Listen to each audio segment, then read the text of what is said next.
Bulletproof Radio, a state of high performance. When a woman says, okay, I'm about at that age where I'm probably going to start getting menopause or getting into menopause, and all of a sudden what worked last year, nutritionally, exercise, sleep, whatever, and it just stops working, what's the first thing they should do?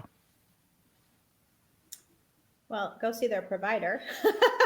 But you go see a provider and you're like, I don't know, like I don't sleep very well. Like, oh, here's some Ambien. Like, what do you ask your provider? Because you see your provider, like you're talking about this whole universe of stuff, half of which you don't even recognize is tied to perimenopause.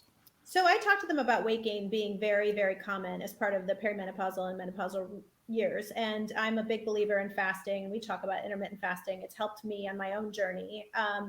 But I do explain to them hormonally what's happening. And so, FSH levels are increasing, which is slowing down their metabolic rate and causing them to deposit fat in areas they have never done, i.e. the middle age spread.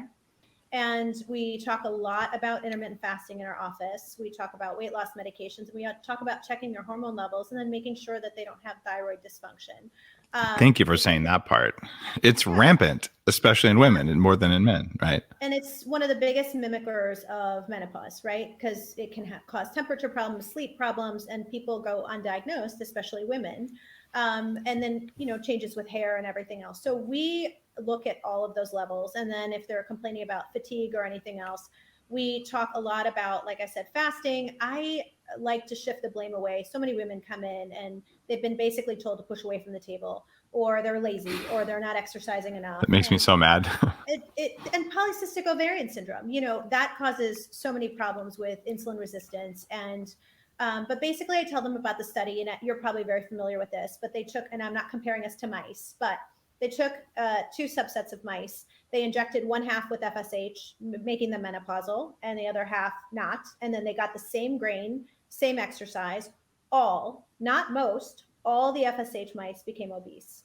And so those are the changes that are happening. And so I tell them it's not going to work anymore, not because you're to be blamed. And so we have to fix this. And there are things that we can do to change your metabolic rate and to keep you at a weight that you are confident at, that you want to be at. We also talk about goals and getting away from social media and what they perceive as perfection and what a 50-year-old needs to look like versus what they actually want to look like. And so it's managing expectations and giving them real goals and talking to them about their options.